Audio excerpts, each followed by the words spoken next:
Can everyone present hear me? Please raise your hand to let me know that you can hear me. Thank you. I was hoping that no one on Zoom. Okay. Okay. Concerning meeting etiquette, please direct questions and answers via myself as the chair. May I ask that you indicate your wish to speak by raising your physical hand. People online should raise their hand should raise their virtual hand. For the benefit of members of the public and press, can I ask that all attendees say their name, their role when speaking for the first time? May I also remind members and officers to speak clearly in the chamber so the clerk and the public can hear you. Thank you. Concerning the order of the agenda items, I plan to take the agenda items as in order of the agenda as published and to close the meeting at around about 9 p.m. This meeting of the London Borough of Newham Overview and Scrutiny Committee is now called to order. Good evening, everyone. Welcome to this meeting, the chair of the Overview and Scrutiny Committee taking place on Tuesday, the 16th of September, 2025. This evening, the committee will be considering and scrutinising a number of important agenda items, including our work programme, transformation, building a Fairer Newham Organisation Performance Report, grants funding. I thank all members, officers and members of the public for attending. I look forward to a constructive and engaging discussion. And before we proceed, I'd like to introduce myself again. I am Councillor Lester Hudson, Chair of the Overview and Scrutiny Committee and member for Wall End Ward. I will now invite the other members to introduce themselves in turn. Councillor Susan Masters, East Ham South Ward and Chair of Health and Adult Social Care Scrutiny. Ellen Kemp, I'm a governor in Newham and I'm representing the Church of England. Councillor Terry Paul Stratford, Ward and Vice Chair of the Audit and Governance Committee. Liz Cronin, Councillor for Forest Gate. Lakshmi Shah, Councillor for East Ham South, Chair of Education, Children and Young People Services Scrutiny. Thank you very much. Agenda item 2 concerns membership, including apologies for absence and notices of substitution. Are there any apologies for absence or substitution notices received from members of Overview and Scrutiny Committee? Artemis Cassie, Head of Scrutiny and Governance here at Newham. We've received apologies from Councillor Mahmoud Mirza, Councillor Joshua Garfield, and also apologies from Paul Leslie, co-opted member. Apologies for absence from Commission members. Would that be noted? Noted. Okay. Declarations of interest. Declarations of interest are published on the Newham Council website. For the abundance of caution and in the interest of transparency, are there any declarations of interest from members of the Commission for any item this evening? Yeah, I'm on the board of Fight for Peace. That might come up in some of the discussion later. Okay. And I've previously worked for Bonnie Downs Community Association, which again features in the same item. And as we may be discussing adult services, my father's in receipt of a care package from the London Borough of Newham. Are those declarations of interest be noted? Noted. More enthusiasm, people. Minutes.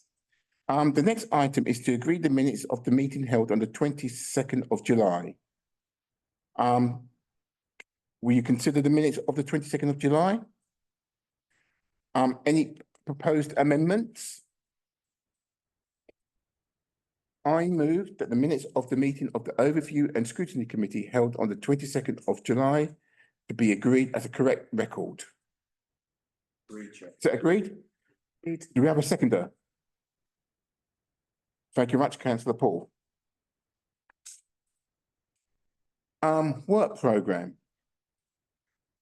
According to the statutory scrutiny guidance, work programme is the key to ensuring that a scrutiny function focusing on delivering work relevant to the authority.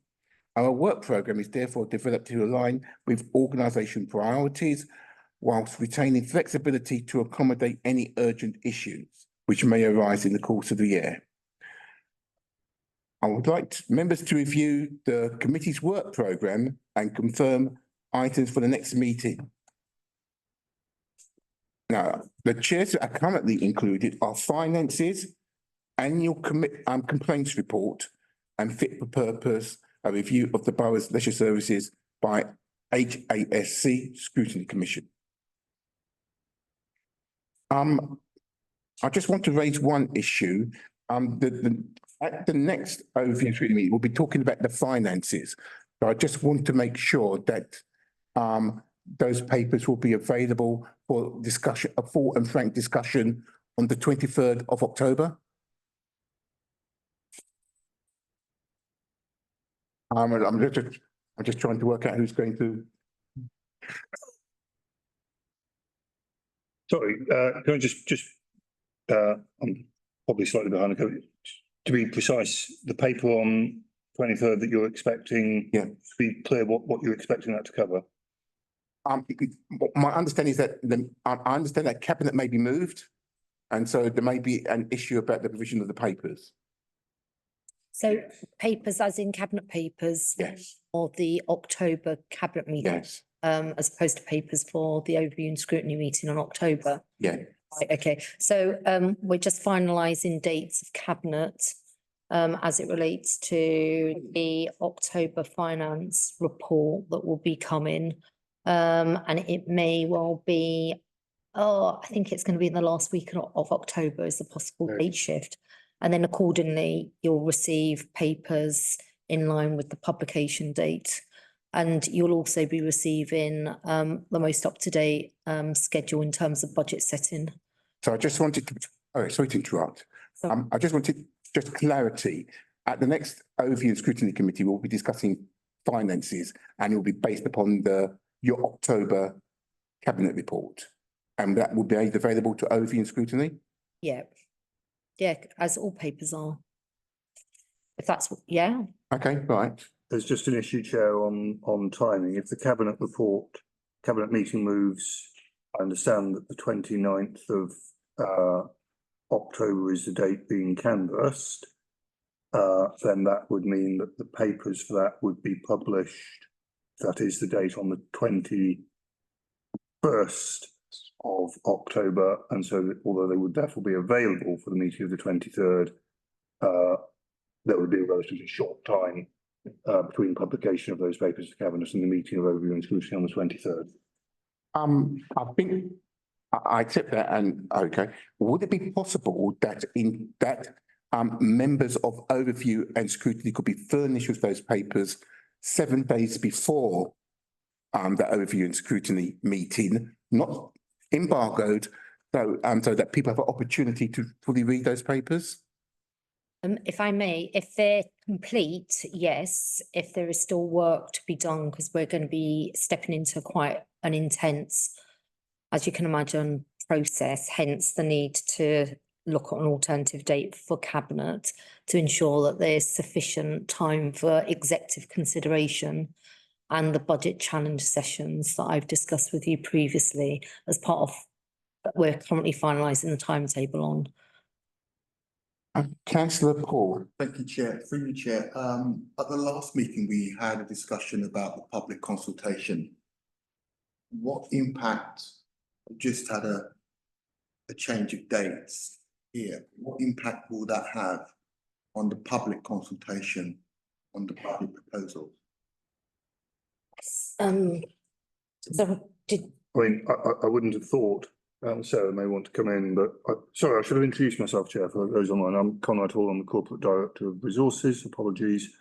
I wouldn't have thought that a delay of a few days would be significant in that regard. To be clear, there would be a process of engagement on the financial position and options that may be available following on from the October Cabinet report. Formal consultation in the kind of strict sense would commence following the publication of the draft budget, which is and always has been intended for the January Cabinet. So just to draw that distinction, clearly it does mean there's 5 days less, but it does. Very quickly, Councillor Paul. Chair, at previous meetings, there was discussion in view of the magnitude of the cuts coming, there'll be a full public consultation before Christmas. In my mind, I'm going back on the last meeting. There was some debate about the level and the richness of the public consultation about those cuts. Maybe through you, Chair, you could do it outside, but the lead member can write to you with the dates for the full public consultation on the budget. I'm not clear, Chair, here whether we've got a consultation and whether it'll be rich enough for the public to decide. But maybe they can write to you.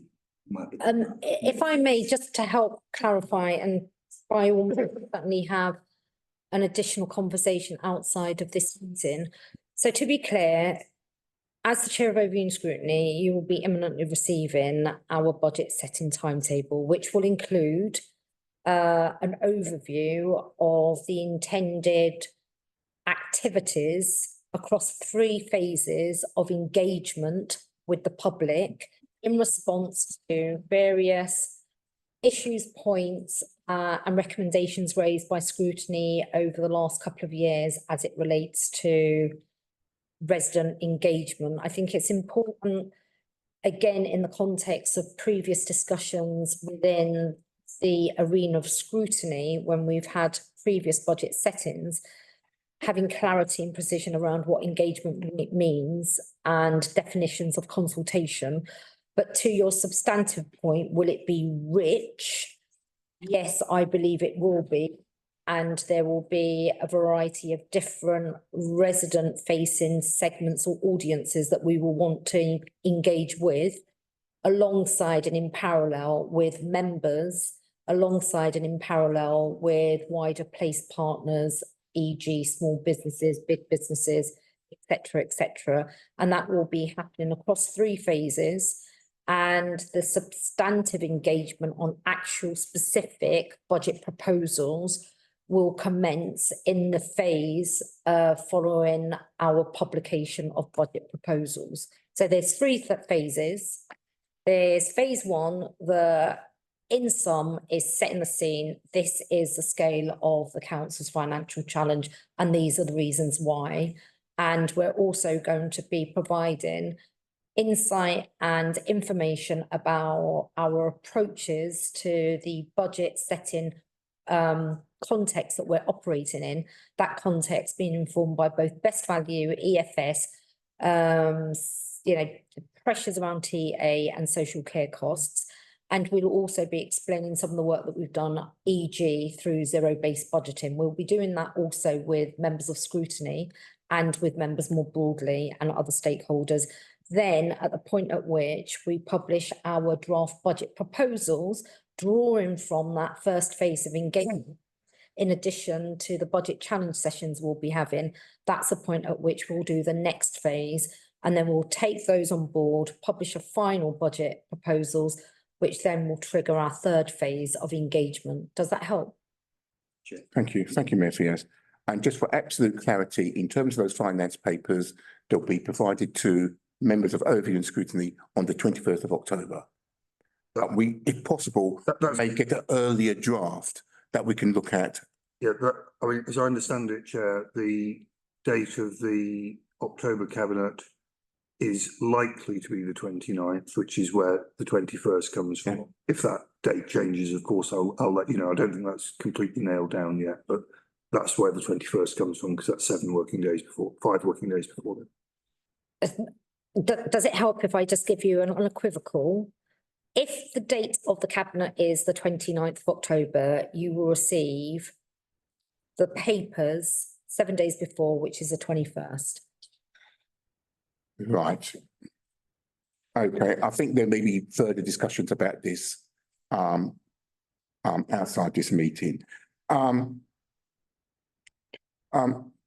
If we agree to that work programme, I would like you to note that the work programme agreed and officers to update the scrutiny programme. Is that agreed? Agreed. Thank you very much. Agenda item number 6, transformation. Right. This report provides an update on the progress of transforming Newham for the future. Since the last report, to Overview and Scrutiny Committee in May 2025. It aims to provide assurance that the transformation strategy continues to deliver against Newham's Council's agreed priorities and objectives. I would like to thank officers for the report, and in the interest of time, I'll be taking the papers as read in order to maximise questions from members. Before going any further, I would like to invite Councillor Rita Chadha, Ravi Desindra, Director of Transformation, I apologise if I got your name wrong, and Conrad Hall, to make any brief introductory or contextual comments. Councillor Chadha. Thank you, Chair. And thank you for the opportunity this evening. I think what I'd like to say is I'd like to see this as a start of an ongoing conversation of scrutiny about transformation. The more eyes that are on this, the better. So we welcome your input, advice and challenge on this as well. In kind of coming to this fairly new, and as I suppose as the council's first ever member for transformation, one thing that is very clear to me 3 months in is that actually it's not just transformation, this is also a piece about modernisation. And if you look at some of the council's website pages, for example, they haven't been updated since 2011. So transformation is a good label that a lot of councils are using at the moment. I'd like to think of ours as a two-stage evolution for modernisation and transformation as well. Having said that, we are doing some absolutely sterling work with a very small and agile team. And I think that's really to be applauded, that that team is so flexible in the way it works. The paper that you have before you this evening is very much focused on the corporate centre of the transformation programme. It's also important to remember, because I initially was confused about this when I started, that different directorates also have their own transformation plans as well. Increasingly, we are seeing more synergy between them, and that's something that we'll draw out in future years. I think now is a very timely moment to look at this and the work that's done, because it's a year on from the PwC report that went to Cabinet last August. So I hope it's useful, what we're about to share with you. And as I said previously, welcome any advice and constructive challenge as well. Hi there, Ravi Dinson, Director of Transformation. I know we're taking the report as read, but just a few key things to point out. We are starting to see benefits of some of the digital transformation we've made. We are starting to see call volumes coming down. We've introduced some new voice automations that should be helpful for residents when they call us. We're introducing a lot more digital journeys that will help some of our customers, including new contact channels like live chat and chatbot that are working very well. As well as that, we're also looking at tools we can give our staff to help build efficiency and build better relationships with residents. You might have seen the pack about magic notes. Some of our social workers are having that tool as a literal game changer for the way they operate and the way that they serve our residents. So some really powerful things in there, powerful initiatives. And as we keep moving forward, we're mobilising more and more projects. Any member? Councillor Paul. Thank you. Thank you for the report. Just to frame my understanding of the report, you say here, Councillor Chadha, more services to go online, but I'm not sure how many are going online and what is digital, what's analogue. You say joining up services. I can see that lots of work mobilised. I'm not sure where and how they fit in. And the other one is going to be lean and efficient. In the report, I'm not seeing a metric of what is lean or what is efficient. I'm seeing lots of work, and I know it's good, but I'm not seeing it strategic and where it's heading. I wonder if you can give me that clarity. You know, more services online, how many? The joining up services, what services, and how I know they're joined up, what lean or not efficient. And I do know you've got 23 projects, you've got 30 on delivery. I get that. I'm not sure what success is when we get there.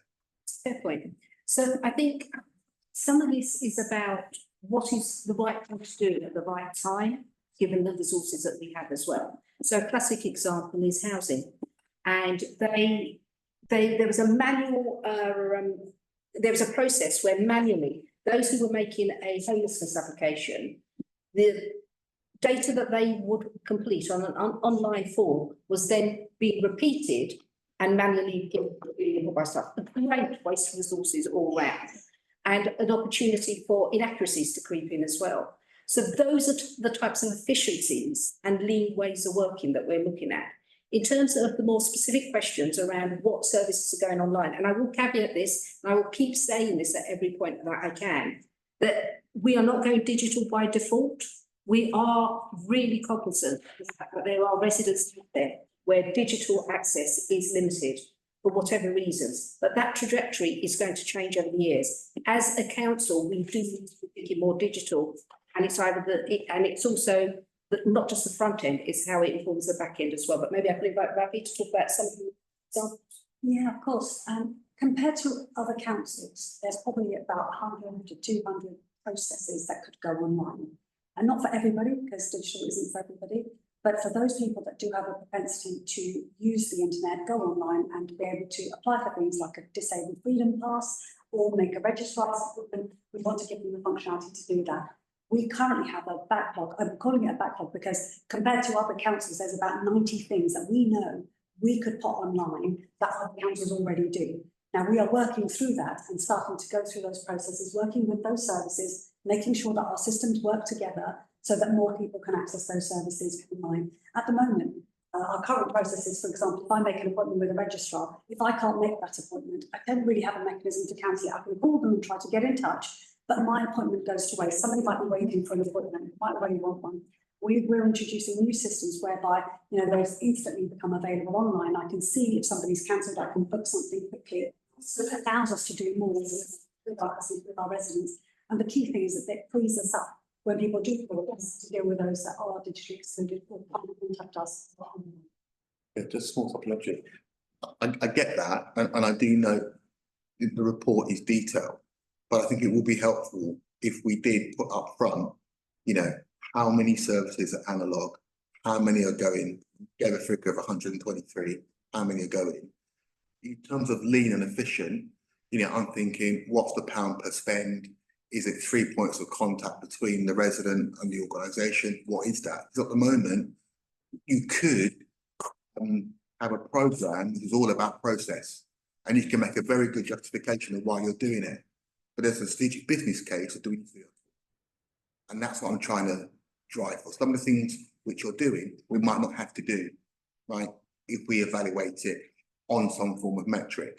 What I'm asking for is, can we have that up front, that template of what the success looked like? Because, it's 123 processes, there might be 500 processes. So what? Do we go and 400 or 300? We have a concept of cost, efficiency, how many should go online, how many analog services, then we can do some cost benefit analysis. As I said, it's a good report, good work, but sometimes bearing in mind where we are financially, do we have to do these things? Where I'm coming from. Absolutely. In the next update, we can surely provide you with the processes we're not going to touch because there's no return on investment for us to do it. Brilliant. So we wouldn't be doing those at all, but we have categorised them. We are targeting, the 90 that we're targeting are the high volume ones where we're getting a lot of calls, where we get a lot of demand with things and work on this morning. It is those that we target, and they are actually around the areas where we get most of our controls. And just to add to that, thank you, Chair, from work of other councils, they typically, almost certainly true in Newham, a transaction that is online might typically cost 70 or 80 pence, something like that.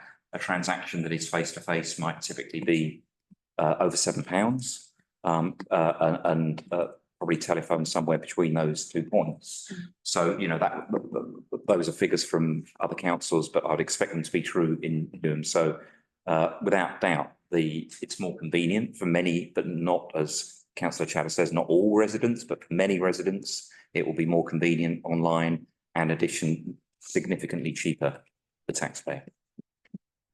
Councillor Masterton to Councillor Coney. I'm rolling back slightly from that to Councillor Chadha.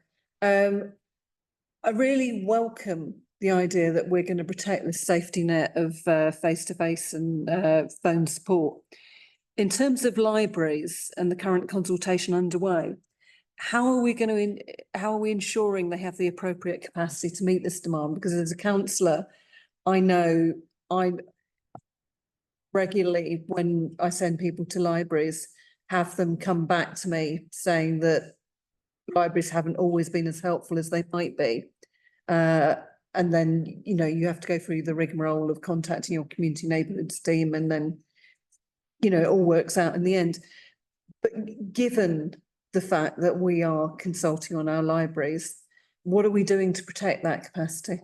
I think it would be really silly to comment on it because that's not my portfolio area. What I will say is that libraries are part of the placemaking or business case on there. I think we need to wait for what the consultation says before we can actually define an answer to that.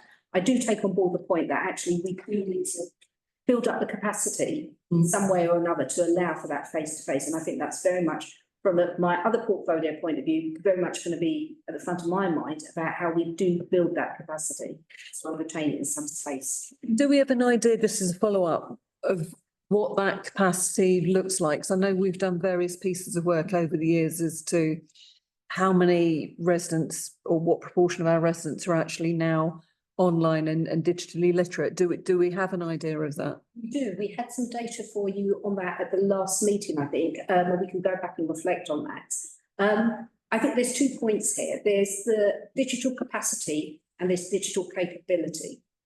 You know, making sure that people have access to 5G, making sure that's an infrastructure issue that none of us are going to be able to resolve by ourselves. The issue around digital literacy, I agree with you that the front facing of that has to be libraries, but what shape that takes going forward is going to be very different. And I think the confidence around digital as well is also linked to a number of other wider issues about capability. You'll notice that the Department of Culture, Media and Sport has invested heavily in supporting local organisations and local authorities to access funding around digital innovation and literacy.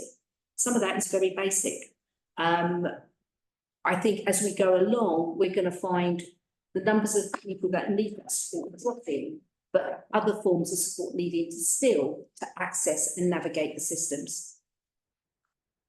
Interesting to that as well. One of the things that we're looking at is the face-to-face locality delivery model. We're working very, very closely with library service, looking at our assets and our health services to look at what's the best configuration, how can we provide services together, not necessarily by demographic group, but looking at early help and intervention.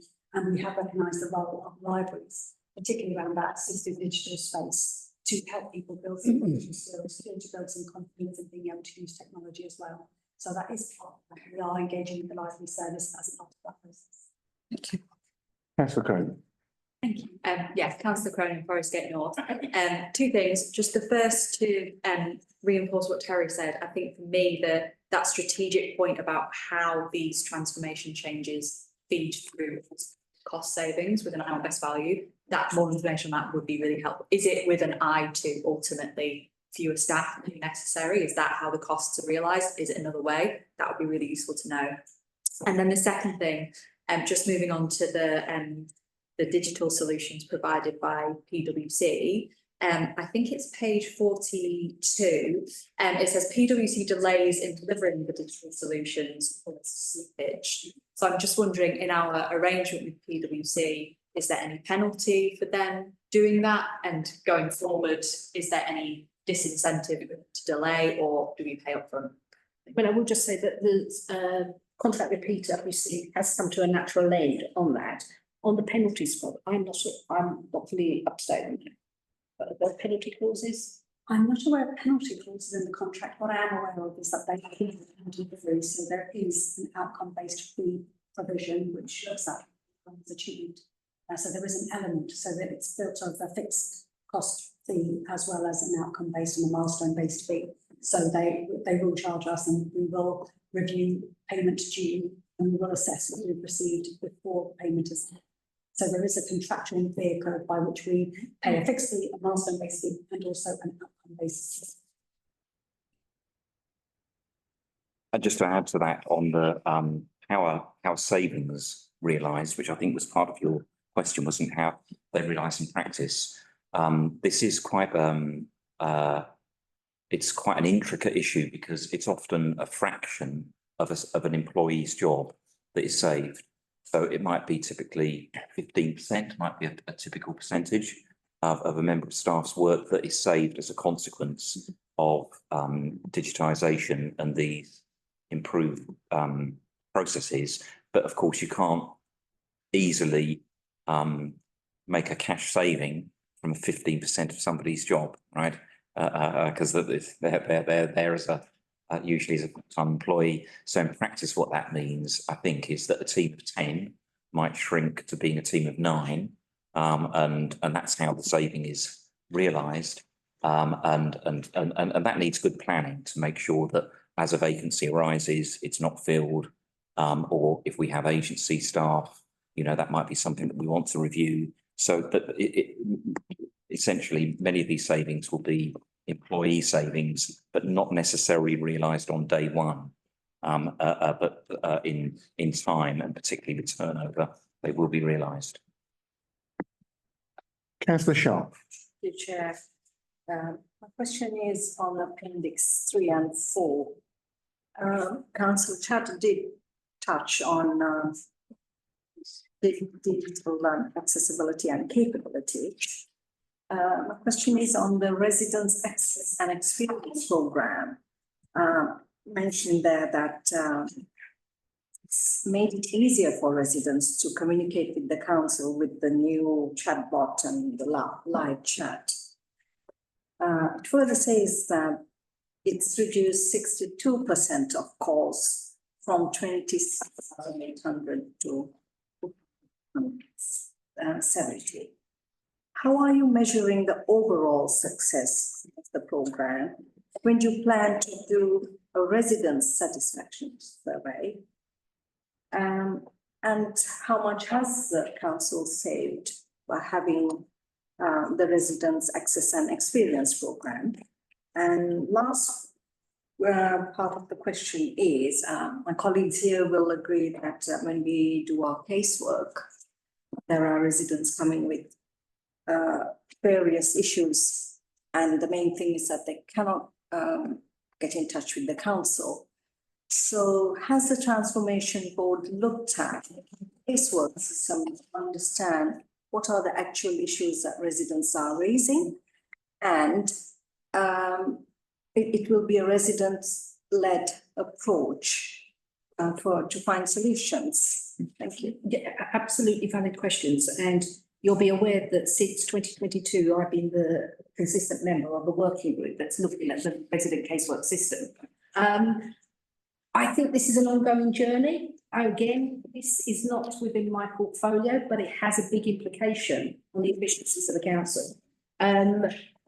A colleague and I are going to be working up a paper on how this looks. And in terms of where we are on the casework system, there is a mine of data that we can access through that, which is really good evidence about where to prioritize. The problem that we have is we haven't.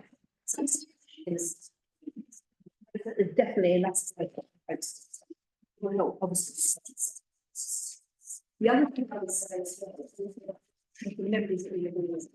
when you have your surgery, looking at the chatbot system, and it is rather small at the moment, it's right on the lower page. It is working as a quick to alleviate pressures on the casework service, to be extremely efficient and extremely timely. I'm looking, I'm trying to look at it now. Well, I think there are some stuff to do about it.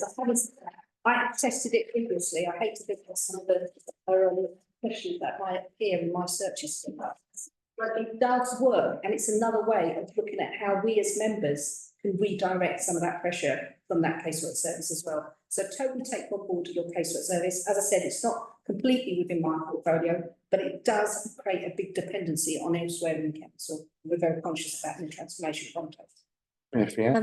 Sorry, can I just also add to this area? So just by way of recapping, there's been a journey to date, and there's an ongoing journey around improvements as it relates to residents' experience overall, and that requires an ongoing sort of drive around practice and improvement across every single service area. The member working group that Rita has been part of was pulled together precisely because there were issues.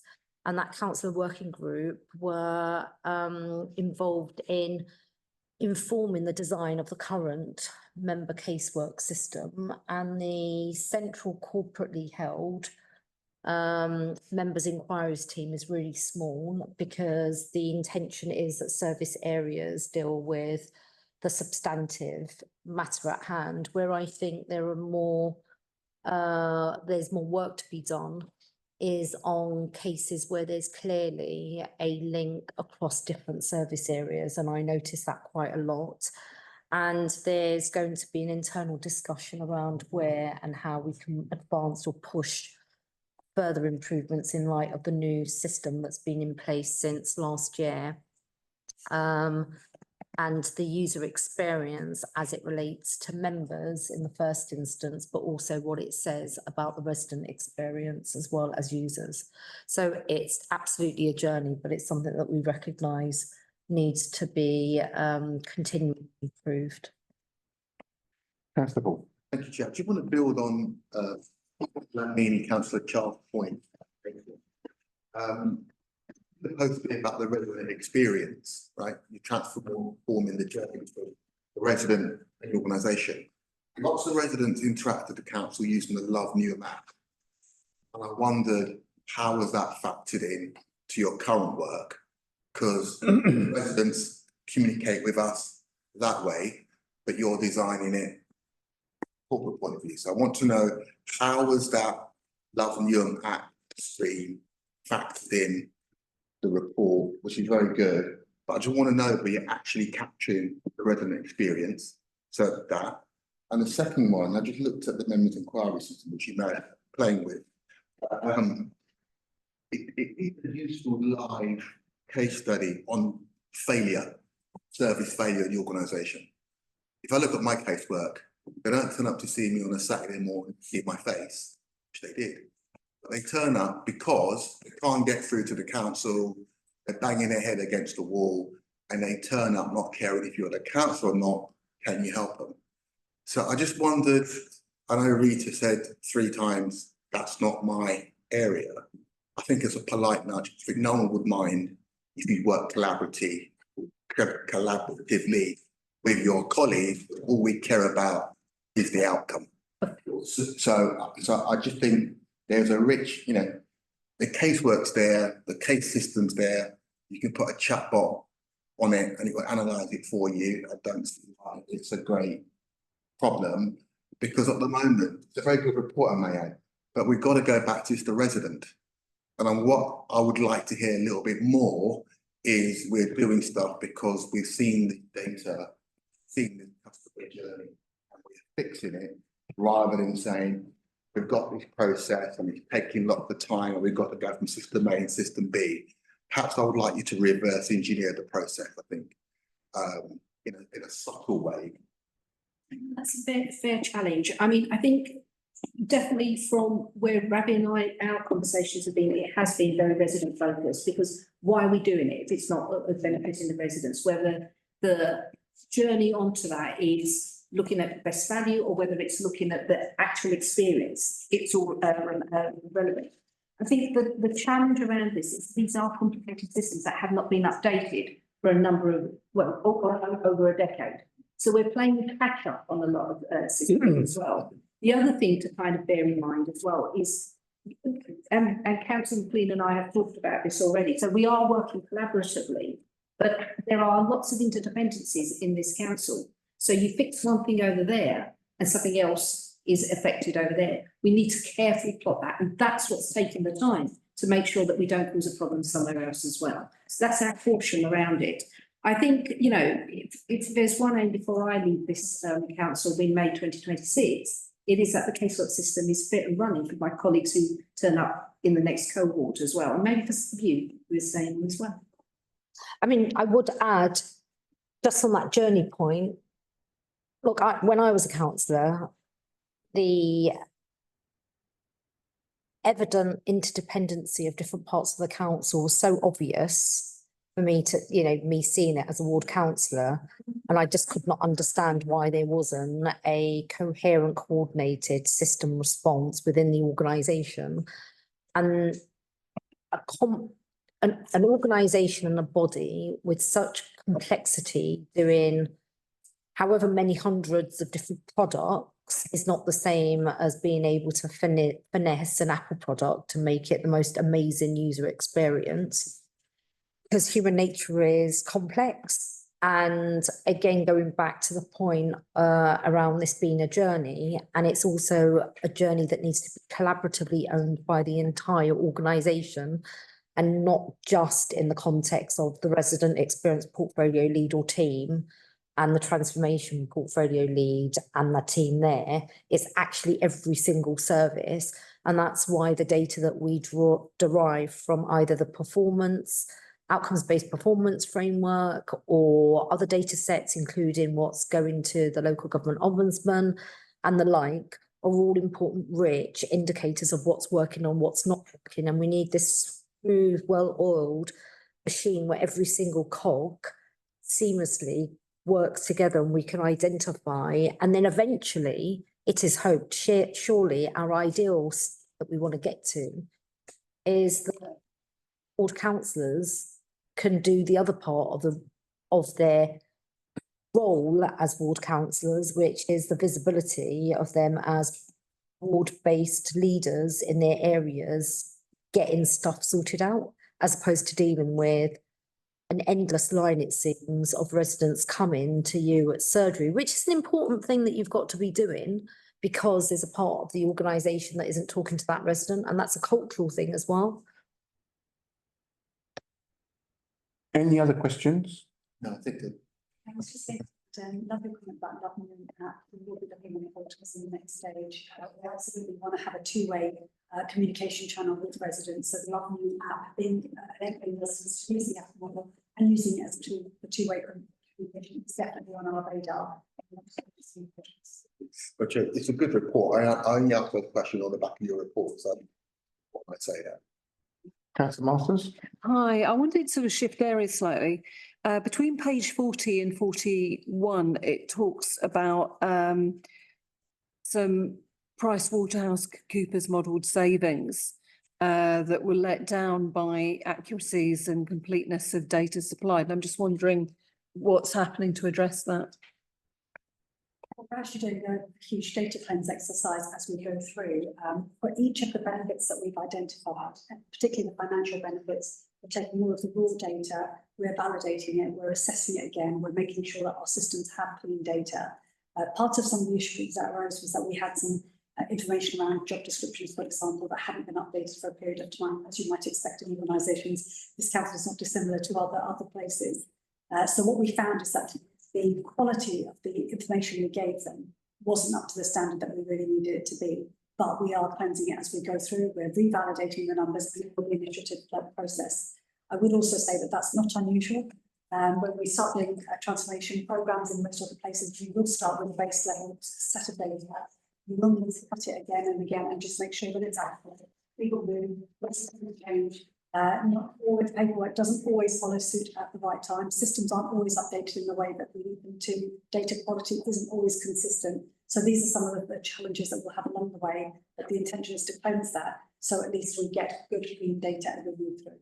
So are you saying that at the end of this process, all our data will be clean because data comes up again and again as an issue? I can't promise it will be clean and it will stay clean, because that is people dependent. It depends on what information goes in and the quality with which it goes through.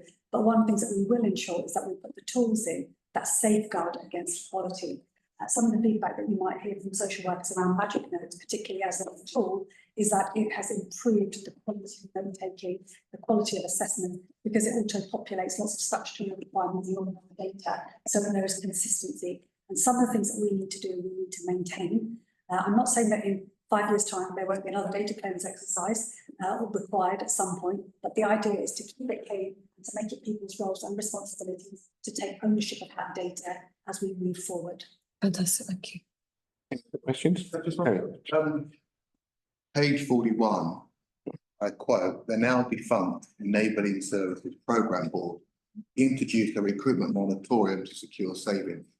However, this was not consistently observed or enforced, reducing the benefits. Can you expand on what that means and why it wasn't observed, please? So I don't think there was a deliberate attempt not to observe it. I think in the communication and the way we set up, we certainly agreed that there would be a moratorium, particularly on those services that were in scope of a review. What we didn't want to do is go through a recruitment process whereby we appoint people and then they instantly part of the review services that we're already looking for. But why was the Neighbourhood Services Programme Board cancelled? Because it's been replaced, we're using CLB instead and have set up a transformation delivery board underneath it, which allows more stakeholders to participate and be involved. So this was another decision-making forum between CLB. So we thought rather than having two decision-making forums, we'll just have CLB and have a doing forum, stakeholder forum underneath it. Can you tell me about what happened about the recruitment moratorium? Obviously, the organisation said recruitment moratorium, that was the rule. Yeah. We've broken that. So can you tell me who broke it and why did we break it? So we had an instance of two posts being recruited in one directorate, but they hadn't had the communication that the moratorium was in place. So it was a timing issue. We hadn't communicated it at the point that we should have and made it clear that these roles are in scope of the review and we shouldn't be recruiting to those posts. Another area where our additional safeguard didn't follow through is that as those roles were recruited to, we hadn't made sure that the levels beneath that were doing the actual processing and putting the roles out to have the purchasing. We created a checklist for them since that hadn't been put in place at the time it was released. So the organisation makes a rule and I can break and it's been broken, right? This wasn't a indication of what you have to say. This was a rule that pertained to a particular cohort of teams. So it wasn't a whole organisation-wide moratorium. It was for specific teams. And where we hadn't been as effective in communicating that to the relevant teams, and a couple of people were recruited into business support type roles that we would ordinarily not have recruited to. Have you fixed, you closed the gap? Yes. How have we done that? We have put in place and worked all the way down to the recruitment person, the people that are actually putting the roles on the system. I have to now get confirmation that those roles, if they're in scope of that team, have to go through a number of checks before that post can go out. Just one more, Terry. Question. One more. The ERP system, right? The recruitment system has a lock in it, right? So are we saying a manager can override the corporate system to employ somebody who shouldn't be employed in the first place? We don't have, our corporate system does not have an automated control where we can say these type of roles you cannot recruit to. That is not a function that we have in the current system. I'm not sure that it is a function that does apply, that can be applied to specific roles or specific teams. That is going to have to require manual intervention because people will fall in and out of scope of reviews as will roles. Through you, Chair, as Vice Chair of the Audit Board, can somebody write for the Chair and explain the control breakdown? We can have that as a recommendation. Yeah. It's a breakdown that happened. To be clear, the chair of ONS or the chair of audit? Both. Thank you. I'm the Vice Chair as well. Thank you for your honesty, but you can see there's a control failure which has happened there, which I suspect has gone wider in the organisation. Any further questions? I've only got a couple of questions before we move on. Again, my questions relate to page 40 and 41. There was a lot of optimism bias in what PricewaterhouseCoopers were going to promise in terms of their savings, because that's what strikes me. And my next question is, who was actually managing PricewaterhouseCoopers as project managers in this transformation program? But I know that PricewaterhouseCoopers are no longer in the building. We're doing a handover in the transition period with them. This isn't unusual to start off a transformation program with some level of optimism bias in there. The detailed through the analysis, through the baselining, through the benefit validation, through that data cleansing piece of work. That doesn't happen on day one for most transformation programs. So that is an iterative process. But to understand the size of the opportunity, there was some initial work that was done. And so there was some initial work done that gave us a range of savings and scale of the opportunity to be. As we go through that and as we validate it, some things will deliver less than we thought, some will deliver more. Some new things will come into the transformation programme that we hadn't anticipated that would deliver benefits, and some things will deliver non-cash flow benefits. So there is always a degree of optimism in this. We've done the detailed work at that point in time to be able to give definitive numbers. All I was going to add was also in the council's budgeting, budgeted for a level of savings rather lower than some of the figures presented. That wasn't to imply that that was the limit of our ambition, but precisely to recognise the point that there is this, as has been explained, the risk in any transformation programme that initial savings estimates are just that, initial, and may change. And so we were sort of sensibly cautious, I think, in the difference between what we budgeted for and figures that might be attributed to growth. And the contract management of PricewaterhouseCoopers? I always get very nervous when consultants come in the building and they run riot. I don't think, I mean, I've been in post since February and I've been working closely with PwC. We have weekly meetings with them. We have contract governance meetings with them. We review their outputs. They work with us. We're able to test what they've provided us with. We have a process in place where they validate the work they've done. We test it. So that it has been a process, I believe, predates my appointment as well. I'm just replicating what we had before. Okay. So I think there is some assurance. We do talk on a regular basis and we do challenge and test what we see. My final question, which we do have to move on, the non-financial benefits, because I am looking at the paper which was approved in August 2024, and I'm looking down the list of non-financial benefits and performance measures, but they're not actually reflected, a lot of these, in this paper. So I suppose in your next paper that you present, it will be useful to see what was promised, what was actually delivered. Okay, so I think we are going to move on. So let's see. We've got a key observation where, in terms of the control breakdown, a report information will be sent to myself and to the chair of audit and to the vice chair of audit. I'm just trying to think, any other key recommendations? Yeah, it's about these test metrics which sit at the top of the report which we've got. Yeah, and some type of reconciliation between what was promised in that August paper and what's actually being delivered now. Are we in agreement for that? Yeah. Yeah, it's a very, very good report, and I think it's been an incredibly productive discussion. Thank you very much. All right, agenda item number 7.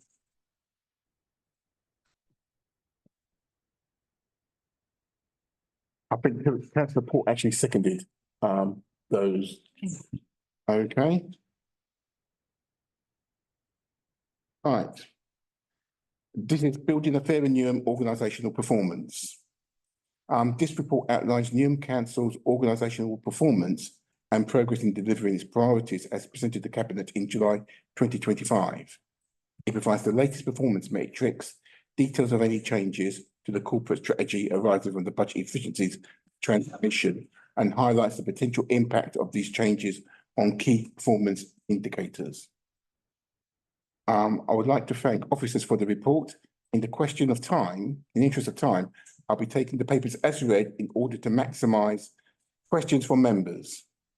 I should like to invite Mayor Roxana Fiaz as a portfolio lead to provide a short introduction or contextualising comments. I include a short verbal update on the observed direction of travel since the July report. The Mayor may wish to be supported by the relevant senior officers present with responding to members' questions. Mayor Fiaz. Thank you very much. I mean, just really taking on board the interest of time and taking the report as read. As per usual, this report and its journey to Cabinet thereafter comes to overview and scrutiny. And in line with ensuring we've got at least in one place something that's sufficiently demonstrating the interdependencies between performance and also our progress against the required improvements as it relates to the Transforming Newham for the Future plan, and also as it relates to the all-important work concerning the housing services improvement. This provides a comprehensive quarterly update as to where we've got to with the reprioritised Building a Fairer Newham outcomes that are set against the backdrop of the Building a Fairer Newham corporate plan.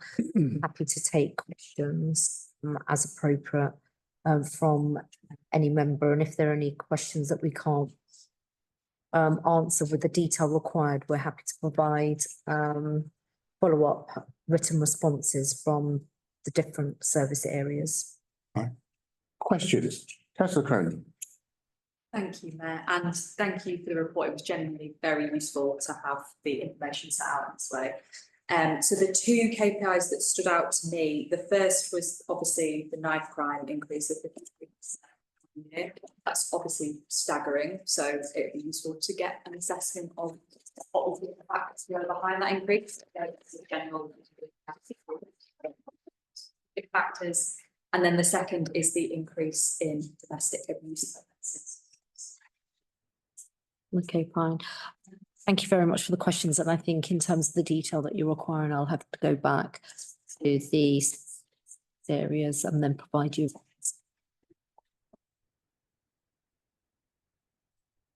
Councillor Shaw. Thank you, Chair. I think majority of us in this room, we want our young people of our borough to have better outcomes and better life chances. Therefore, my questions on priority 6, supporting our young people. Majority of the KPIs we've done well, but I'm going to ask 2 questions from 2 areas that I haven't seen the answers to. What measures are in place to ensure that girls who are at risk of sexual exploitation or online grooming receive tailored prevention and interventions? That a large proportion, which is 39% of children and young people at risk are females.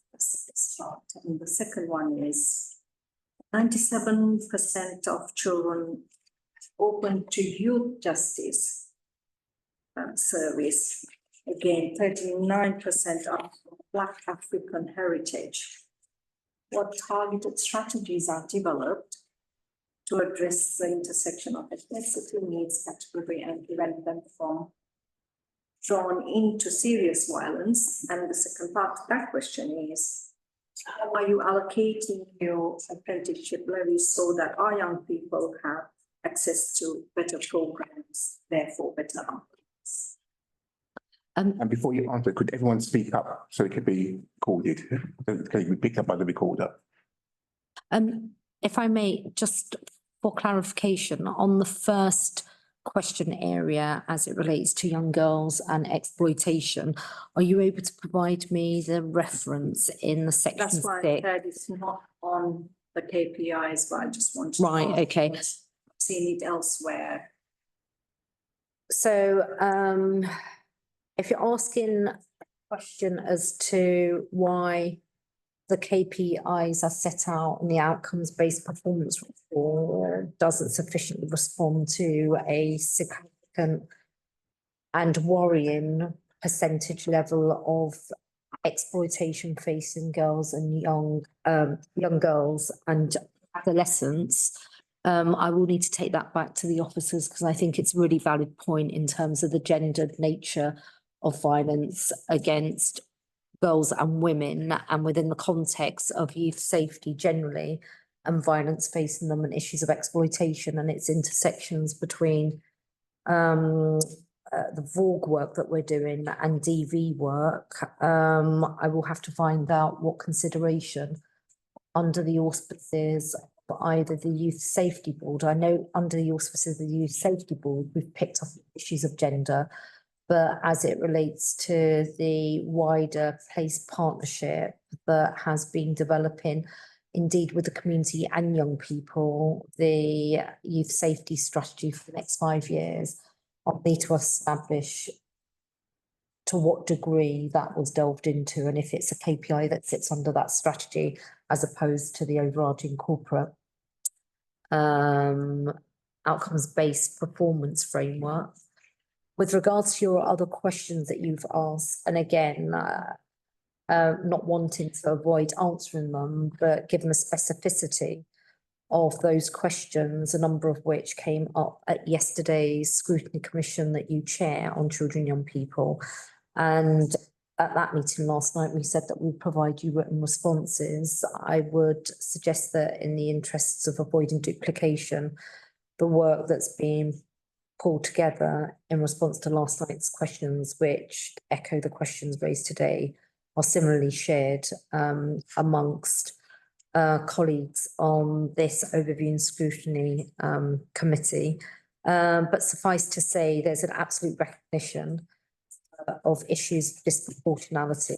There is a long-standing acceptance, agreement, acknowledgement that as it relates to the youth justice area of both Newham and elsewhere, issues of disproportionality are stark, and that's been picked up at a national level and that needs to be addressed. Members of Overview and Scrutiny may not be aware, but we are subject to an inspection on our youth justice service. It doesn't sit actually in my area. It comes under Councillor Sarah Rua's within the CYP service area, and they're preparing for that inspection.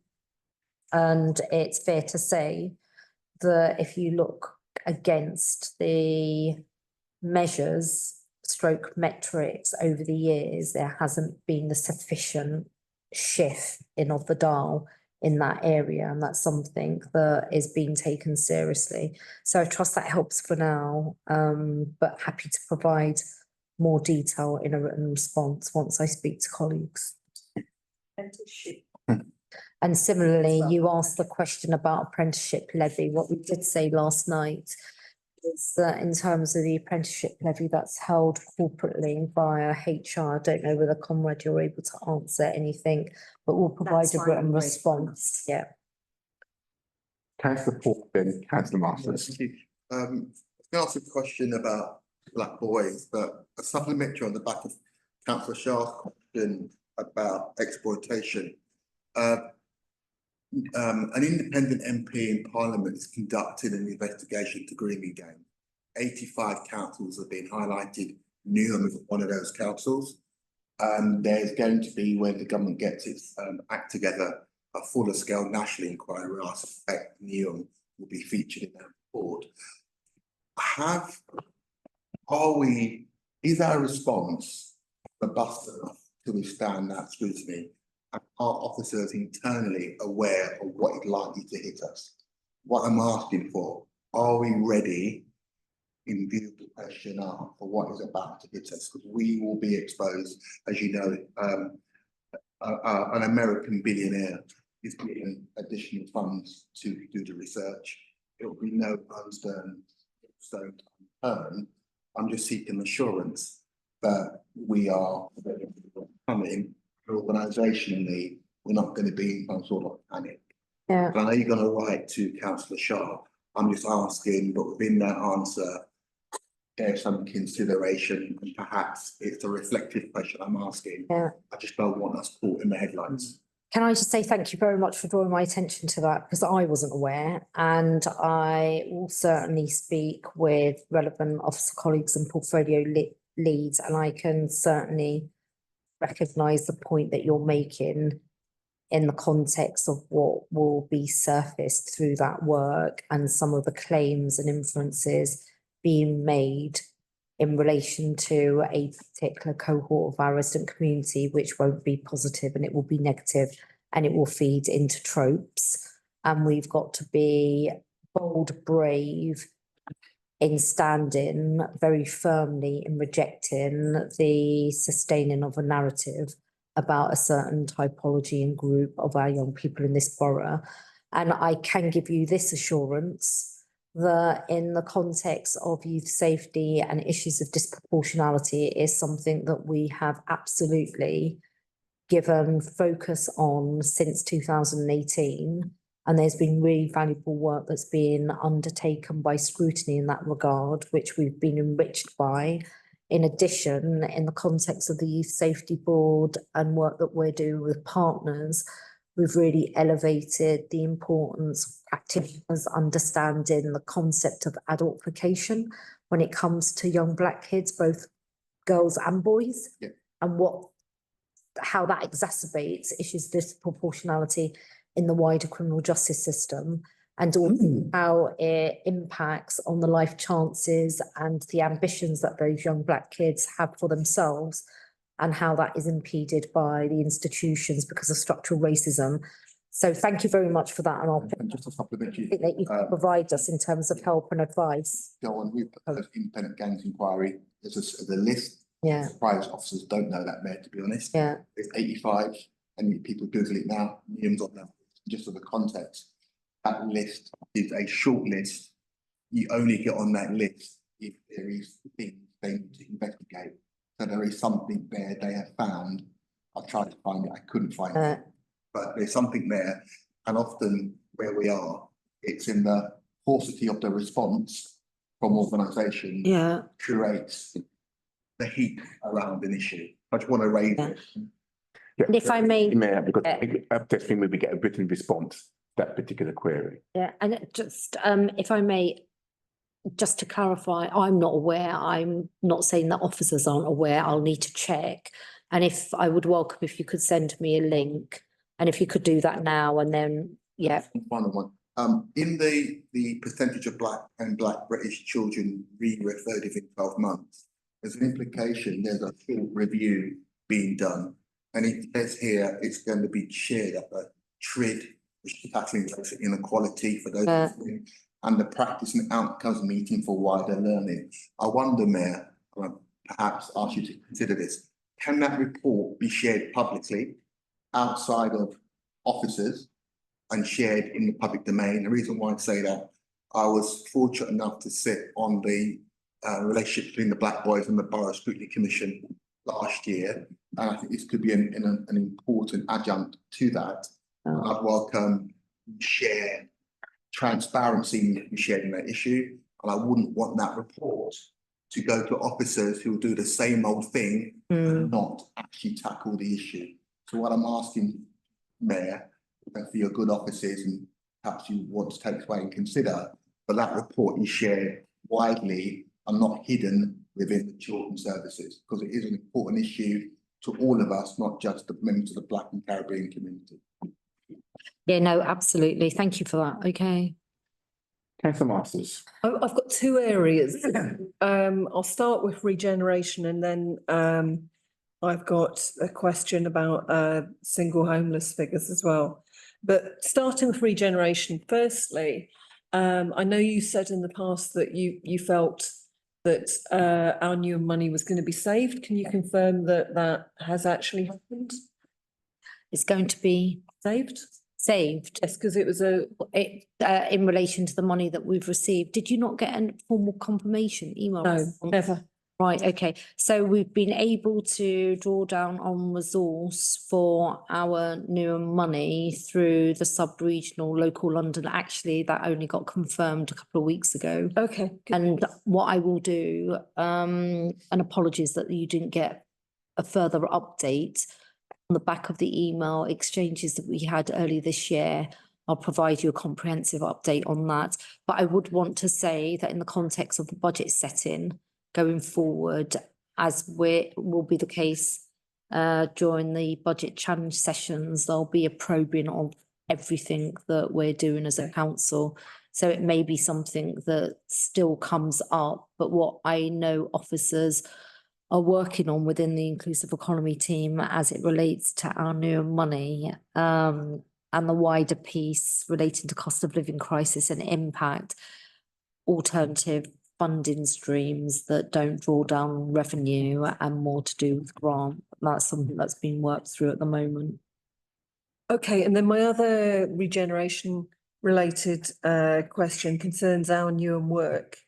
On page 86, it appears that our Newham work is finally delivering on its 1,000 job target. And I'm just wondering if there's a particular reason for that. Has been a change of focus? Does the fact that we're delivering in that area mean that some other area of provision has been cut back? And secondly, given that we're finally addressing this target, why have we chosen this moment to actually halve it? So you're right to draw attention to finally reaching a target, because it's been really stubborn to achieve, particularly in the period post-COVID-19. We were certainly in the immediate period pre-COVID-19, and I'm just screwing my face because I'm trying to remember in the archive some of the data from that pre-COVID-19 period. We began to see a shift. I think this is a demonstration and a story also of a growing local economy in particular sectors, and in the context of the recalibration of the target. I will need to just come back to you with some detail as to the rationality behind that. And moving on to single homeless, I think I can, the rest of the committee might anticipate where I'm going to go for this.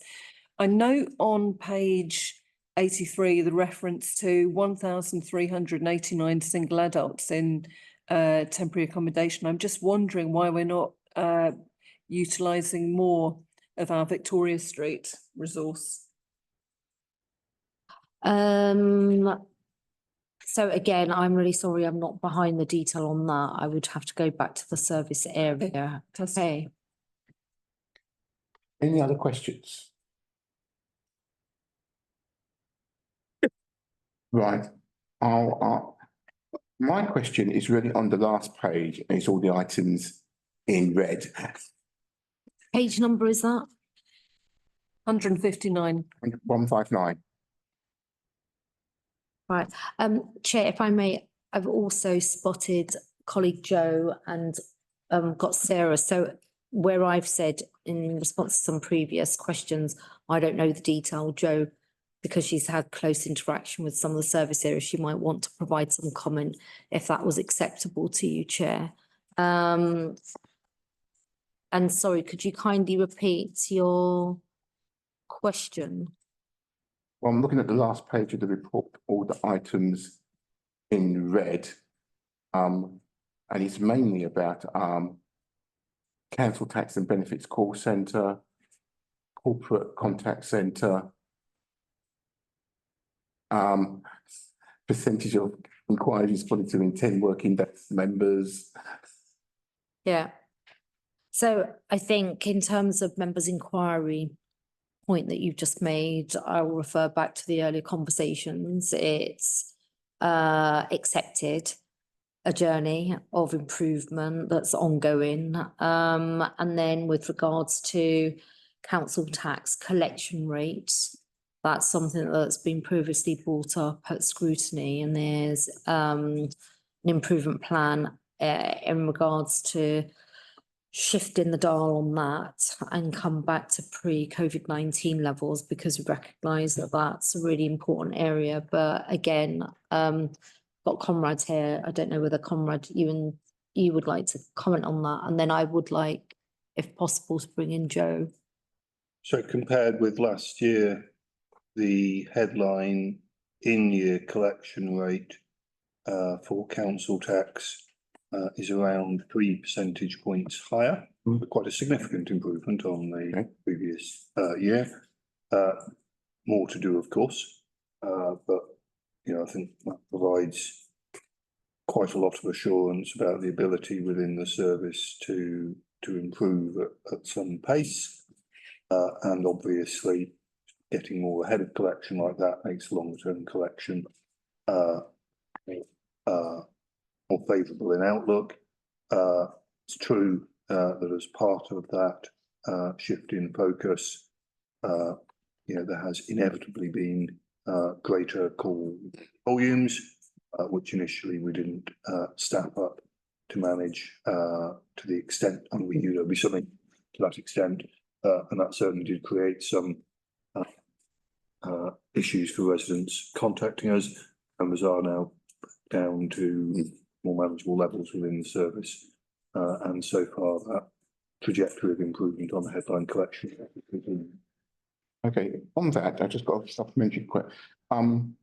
My understanding is that earlier this year, there was a great effort to increase council tax collection rates. And so there was a lot of correspondence with residents who may have been in arrears. But it seems that there was no communication between those people in the council tax collection sending out the letters and the people in the call centre, and hence there was a large volume of calls and the system virtually, which strikes me that there were real problems with people actually answering the telephone because the high volume of calls. It's about communication, isn't it? That's what I was just talking to, and they're one on the same team.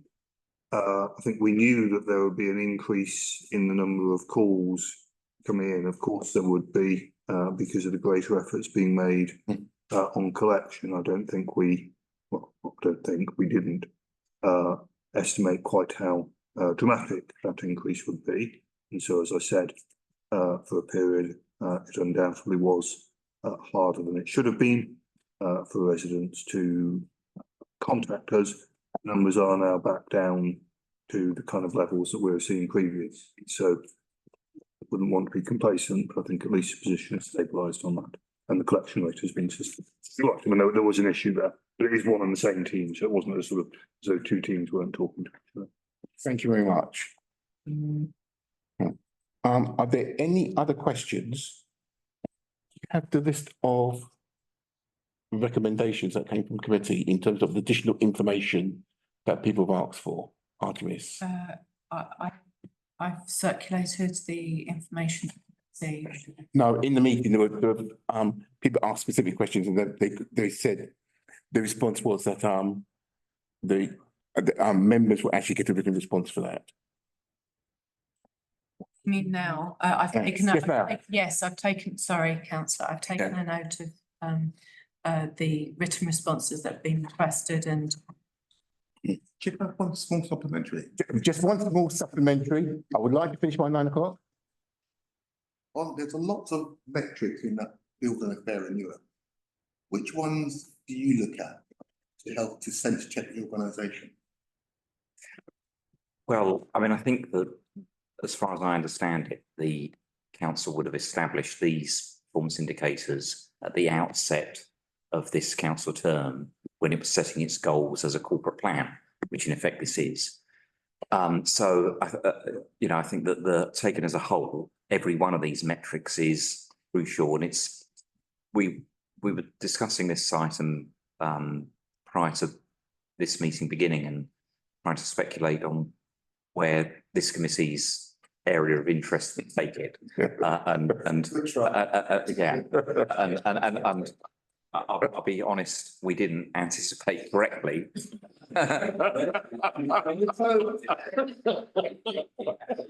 The avenues of interest.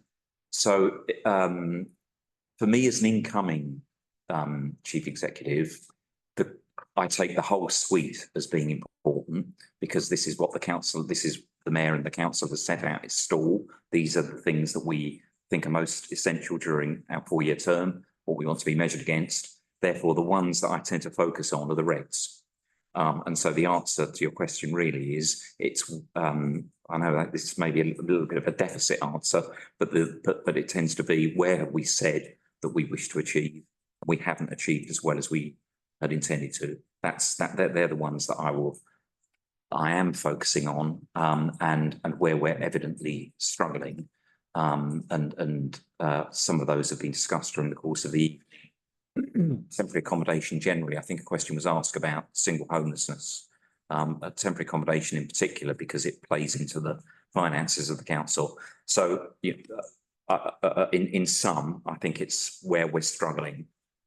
And then there are some other key metrics that are sort of basic competencies of a local authority. So core competencies of a council, council tax collection might be one of those, where, you know, if we're not collecting out a high level of council tax due, we're not fulfilling our responsibilities as a council, and we're at risk of under providing services because we haven't taxed appropriately people who should be paying. So, you know, there are core indicators like that. I'm always interested in HR indicators as well, almost whatever they're telling us, because they give us an insight into the organisation, turnover, for example, and sort of insight into workforce morale is important for me. So, but in general, I'll look at the areas where we're struggling. Okay, thank you. Thank you. Thank you very much. Do you have a list of all the additional requests that members have asked for? I'll move those items. I believe I do. Yes, and I'll have one additional request. It would be possible for us to get the complete suite of all the performance indicators for overview and scrutiny. And so it might be a case that there may be items that members may find of interest to discuss. Can I have a seconder for all those recommendations? Thank you very much, Councillor Paul, and thank you very much for providing that report and all that useful information. Agenda item number 8, grants funding. Would it be a verbal briefing and directed discussion outlining Newham Council's strategic approach to attracting grants, including its grant-seeking strategies and mapping of external funding opportunities against the corporate priorities and capacity. During our discussion, we seek an assurance that available funding is being maximised and aligned to the Council's planned priorities and objectives. I should like to invite Councillor Zulfikar Ali as portfolio lead and Conrad Hall to make brief introductory or contextualising comments. Thank you, Chair. Councillor Zulfikar Ali, Cabinet for Finance and Resources. And firstly, thank you for putting this on agenda, Chair. You may recall that it was I actually who suggested this item in your work programme previously. And can also thank Artemis for putting together a briefing note that you've done after discussion with Andrew and Conrad and others. And Chair, as you rightly said, we don't have a structured, organised or corporate strategy with regard to the grants, and it was for that very reason I suggested is something we can put on agenda so we can formulate a strategy which takes into account obviously scrutiny's perspective as well on joint basis. But despite that, Chair, as you will see from the note, we do have a strong comparative track record of attracting funding from various sources. You will recall that levelling up funding, we had the largest allocation in London, and our neighbouring borough, Barking Dagenham, despite having consultants drafting their bids, didn't get it. So we got good record there. We have significant regeneration funding coming from Royal Docks area in Stratford. TfL, we got excellent relationship with TfL, and if you look at the infrastructure and the active transport and highway funding, we do tend to maximise our input. And similarly on the government side, you know, the allocation has been on the population. And the population figure that government recognises, not what we think we are. But as part of the fair funding review, we are making a further case to the government to make sure that they recognise our needs of population. And any further funding distribution is based on much fairer basis.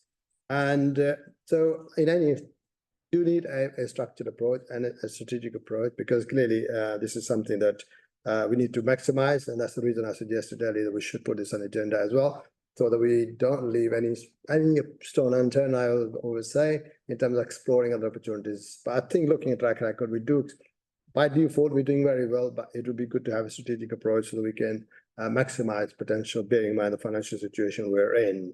Because if we do have a clear strategy that will sort of align with council priorities and residents' needs, help us to be more proactive rather than reactive. At the moment, I think by and large, we have been reacting to whatever comes out in the funding sources. But we need to explore more. We can actually have a much stronger partnership with funders, and by showing clear and consistent approach that we adopt. So I welcome ONS suggestions and happy to, Conrad, if you wish to add anything else, but happy to take any suggestions. Yeah, thank you for that. And I think it would be useful to have a sort of general discussion on the point. As Councillor Ali says, what you've got is a sort of briefing note, just explains the broad approach taken in different departments. And as Councillor Ali rightly says, you kind of want to differentiate between those grants that flow to Newham and are a function of a funding formula, where any advance we can make influence that formula, and big base that are a kind of key point for Newham, where we've had some considerable success, and Jake Heitland has come along because climate action, for which he's responsible, is an area in which there are a great number of grants available. We thought it might be quite helpful for the committee to hear from him on the approach taken.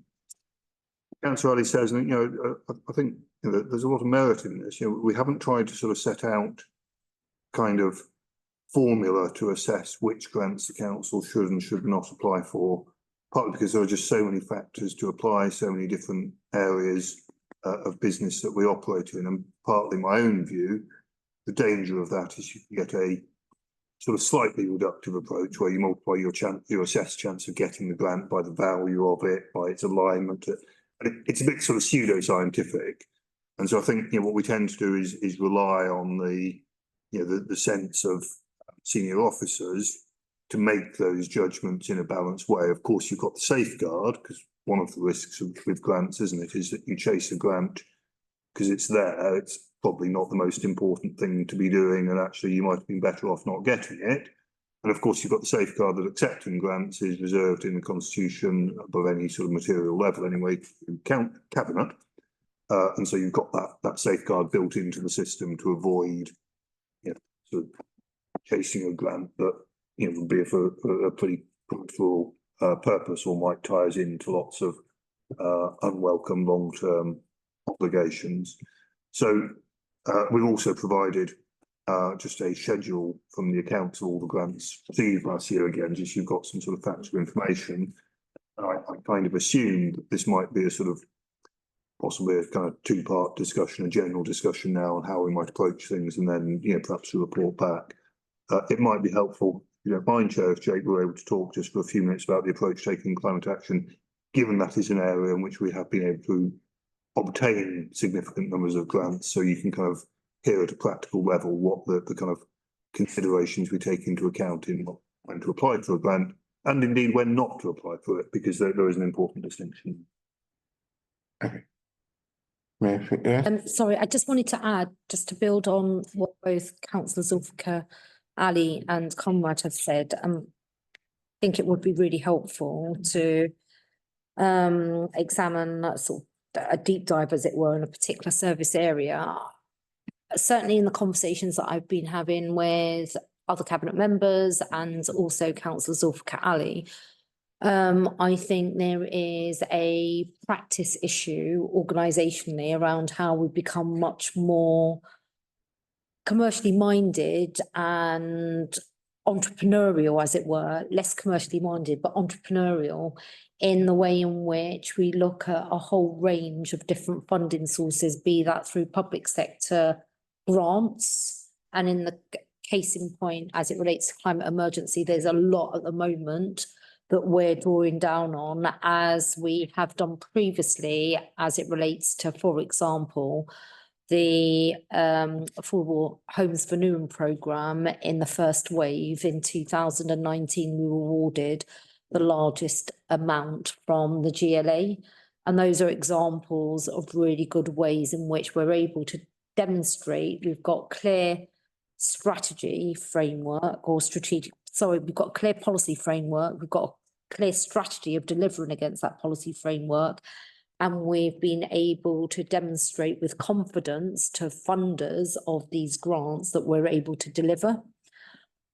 Additionally to that, there are a range of funding opportunities or resource acquisition opportunities in the private sector amongst philanthropic trusts, which I think requires a different way of entrepreneurship as it relates to organisational practice. So one of the things I'm discussing with some of the teams that I work directly with, how do we work with the private sector to draw down on funding through either CRS budgets that they hold in order to offset pressures on revenue budgets for ourselves, and it's a work in progress. So I'd really welcome some of the thoughts and contributions that you will all have as members that we can throw into the mix. Right, any member? Councillor Paul. Just on the grants, obviously with a grant is not sustainable and it's very short term, sometimes often in 1 year, no doubt, no longer than 3 years. There is a danger that when we don't get the grant, the attachment grant will have to let staff go. If that grant funds. How reliant on we on grants to maintain the data operation? For example, climate action is quite important, but about on grants, what happens if the grants stop? So therefore, should we not be funding that in core activity and relying on grants as a top up to build up a reserve for a future date when they're not funding? My question really comes back to the sustainability. If it's that important, we've got to do it, and we should see grants as an extra rather than a core activity. I think specifically on climate action, there is core funding, a relatively small amount that pays for the core team, and then that is supplemented several times over, I believe, by grants that the team is able to attract. You're right, of course, grants run out, then, sorry, I know it sounds slightly facile, but of course, funding stream dries up, then we would have to reevaluate what was most important to us and, potentially stop some activity, but better, I suppose, to have had the grant and used it for a useful purpose and then stop the activity than not to have had it at all. I'm going to come back. Thank you, Chair. Hi everyone, Jacob Ballard, I'm the Director of Climate Action. To come back to this specific point, we have a perfect example actually happening right now where someone was funded by an Innovate UK grant, a person into our team for 2 years as a part of the UK Fast Followers program, looking at kind of green economy, circular economy in the context of construction, etc. in Newham. That funding ran out in June, the contract runs out at the end of September. Because of the nature of the importance of that, we've been able to split the full-time permanent role between both my budget and the change names. It is now the inclusive, thank you, it's late at night. The inclusive economy team. So we're splitting that cost of a full-time salary between 2 teams because that's part of our both our local growth plan and that sits in climate as well. So we're splitting that between 2 cost sources because we realise we cannot do without that function, but we found innovative ways to continue to make it a business case for it. If I may just kind of from a planning perspective, kind of hit on maybe some of the bolded categories within the lines of inquiry. I mean, strategic positioning, in my view, the Just Transition Plan, which we came here to discuss that this time last year, is the strategic positioning. So that really kind of formulates for us what are the things we need funding, and that really calls out within one of those kind of 5 enablers. One of the main things is one of those is funding. We need a lot of funding to make sure the climate action that we want to do happens. So instead of having a separate plan to say this is how we find funding, I would say that the plan itself tells you what we need funding for and we go seek it. The grant seeking strategy itself, it's a really highly competitive nature. There's various government departments you can get funding from. There's the GLA, there's the public funders, It's quite a messy and complex kind of landscape, some of which, as you noted, are 1 year, some are 3 years, but most of the time this is for probably a few different categories. One is feasibility work. Yes. One is for actual capital works to do stuff to actual physical assets. 3 is funding of people. That doesn't happen very often. So the bid that we won in the case of the Green Economy Lead was one of the first time ever that Innovate UK, which is a subsidiary of government, funded, human resources. So that does not happen very often. It continues to not happen very often as much as we would love to see it happening. And the 4th category is debt, which is not grant funding. It's outside of the context of, I guess, what we're talking about here. But it's really crucial that Labour and kind of other departments of government now are really positioning us in a way that there's a little bit of public money, but you need to leverage another private funding. That usually comes in the form of debt. So when it comes to kind of areas where we might, funding at a GLA level, which is there's got a green finance fund as an example, which sounds great. But actually that is just pure debt. So if we want to structure that, obviously has kind of broader financial impacts on the council. We have to take further considerations if we want to take on more debt. And usually often the time is the answer to that is no. So a lot of things are positioned as grant, but are actually debt. We, as a kind of action team, and also in partnership with kind of many other areas across the council, we have a climate action team support team. We've got a kind of broader delivery group, which consists of pretty much every other department in the council that meets every 2 months. So we have a kind of cohort of people that if there is funding coming in, we are aware of it. So we've got a kind of broader funding tracker that's not just on our team, but across all the teams. We track down pretty much every fund that's available and determine if it's worth it. And usually that's a pretty simple analysis, which is how much effort is going to go in for how much are we going to get back, and do we have a project that's applicable to that funding? And that's probably as simple as it is. Match funding. The only thing I want to touch on that is that sometimes of the retrofit funding we've just got on wave 3. That's match funding. So we're working with capital budgets where we've already budgeted for retrofit elsewhere to kind of leverage the match funding that we put aside in our current budget, and leveraging in more money to do more than what we would have been able to with what we have. Any other questions? Great. Thank you, that was a really useful answer. It might be a follow-up writing that's required, but I'm just wondering what is our exposure across the organisation to grants that also have a loan and therefore have debt for us to pay back? Really good question. None in ours, so there is, I only mentioned debt to mention that because there is a lot of elements, a lot of, let's call it opportunities or advertisements for things, especially at a London level, especially coming from the GLN, that are climate focused and sound very good on paper, but are just debt.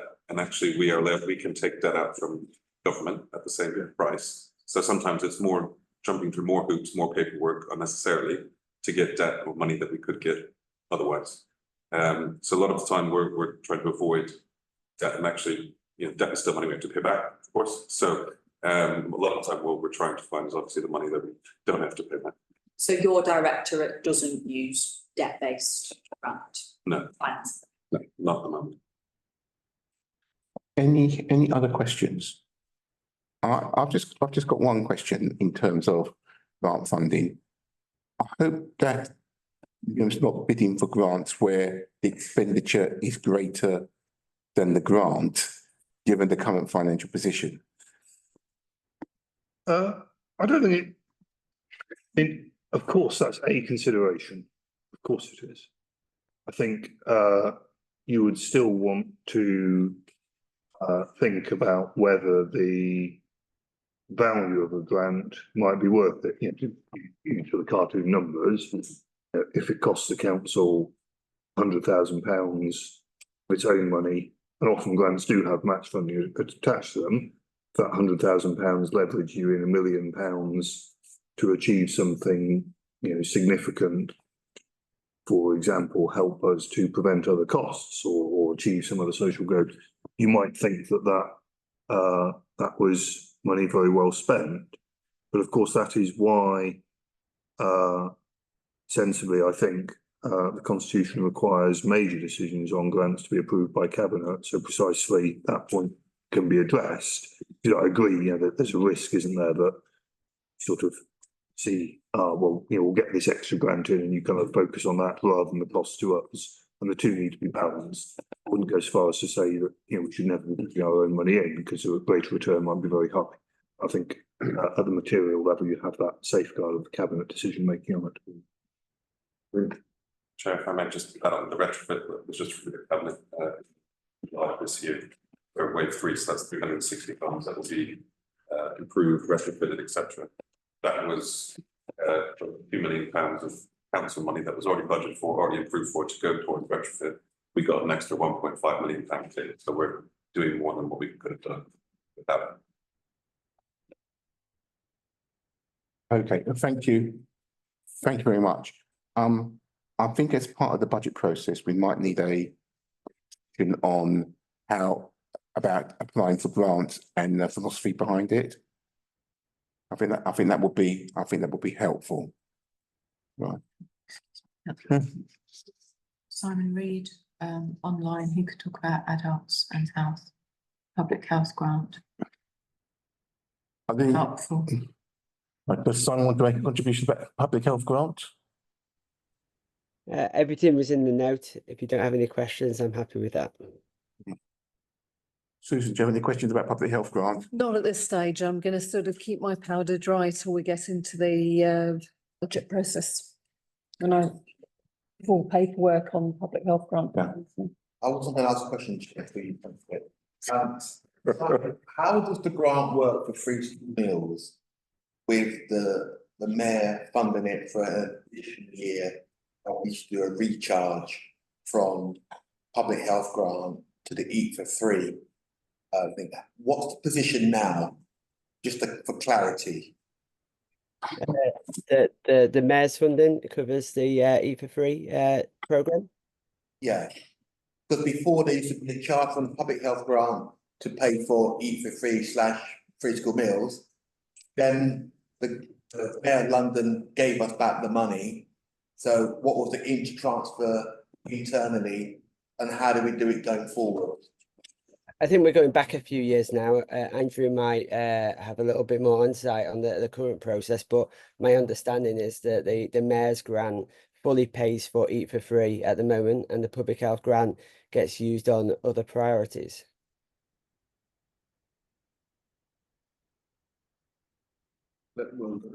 Thank you. Sorry, Andrew, you're Deputy Director of Finance. I think there's a double check our budgeting on that, and we'll provide a written answer. Right. I think we'll move on. I've got, in terms of public health grant, I do agree with Councillor Martin, there has to be a fuller discussion about that.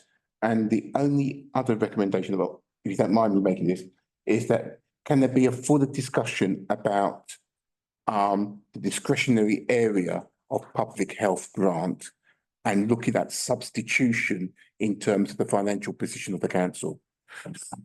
I just made that as a recommendation for discussion. Chair, yeah, it's an important area. See Simon Reed's teams, something of an expert in this area. I think the council, I'm advised, has a good story to tell on this, but we can certainly return to it. Yeah, all right. Have you got those recommendations, Artemis? I believe so. Yes. Can I have a seconder for those recommendations? Thank you very much, Councillor Paul. Thank you very much. That was a very useful discussion. Right.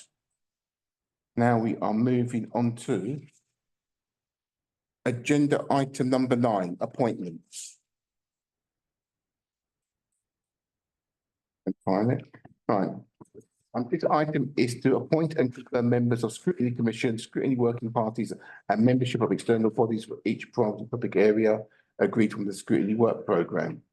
Our membership was announced at the annual general meeting on the 22nd of May 2025, and updates to scrutiny memberships were noted and approved at our July meeting. Last night, at the Education, Children, Young People Scrutiny Commission, Ellen Kemp, who is the COV Diocese representative, advised that she would like to continue as a co-opted member of that commission until the recruitment of co-opted members can be completed. Right? Yeah. Right. I move that Ellen Kemp continue as a co-opted member of the ECYP Scrutiny Commission and OSC until the recruitment of co-opted members is completed.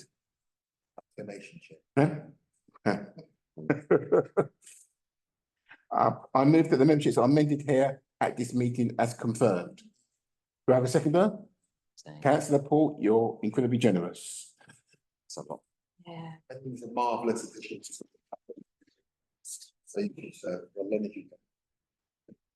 Right, forward plan of key decisions. This agenda item is asked for review. The forward plan, members are requested to review this on a regular basis and to raise any issues requiring clarification with the lead officer identified as each entry. This will help us identify any issues requiring consideration for include the review and scrutiny committee work programme. Do you have any members of any comments on this agenda item?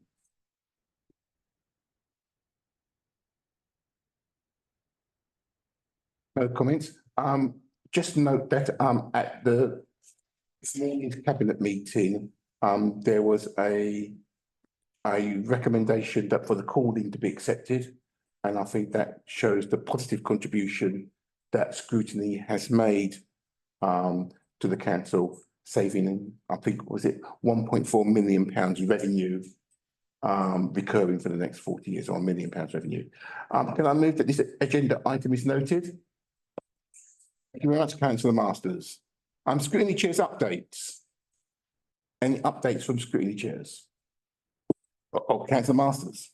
I can do an update. Health Scrutiny will next be meeting tomorrow night when we're going to be unveiling our new work programme, receiving an update on the forthcoming, where we're at with the forthcoming CQC inspections feedback, and our new strand of work on close to home, which is looking at the pressures being seen within Newham Hospital and how social care, community health, primary care are wrapping around to try and diminish these kind of pressures and do their best by our residents. And then we'll also be looking at alcohol misuse.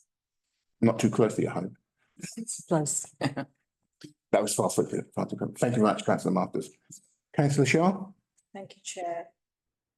So last night I had my CMIPS commission. We looked into education place planning where pupil numbers are falling and the impact it's having in our borough. Commission members asked questions on the Calverton school closure. They asked about the process, timelines, staff and unions in the government. The further question, when the cabinet will make a decision to close Calverton, and there will be a cabinet meeting in December if they decide to close Calverton. We looked into youth empowerment and participation, so looked into the EAL learners in our borough, looked after children and children with SEND needs. And we also looked into youth safety, justice and risks in our community. And it was about Black African heritage young people, again looked after children and caregivers. That's what we did. Thank you very much, Councillor Shah. At the Housing Regen scrutiny meeting, we looked at the C4 report and we had a report on repairs and maintenance, and the discussions were very, very useful. Do we agree to note those contributions? Those are all contributions? Thank you very much. The date of the next meeting is scheduled to take place on the 23rd of October 2025. I think there will have to be a discussion outside this meeting regarding the detail of what's actually on the agenda. Thank you very much for your contributions and thank you for attending. Thank you. We finished at 20:50.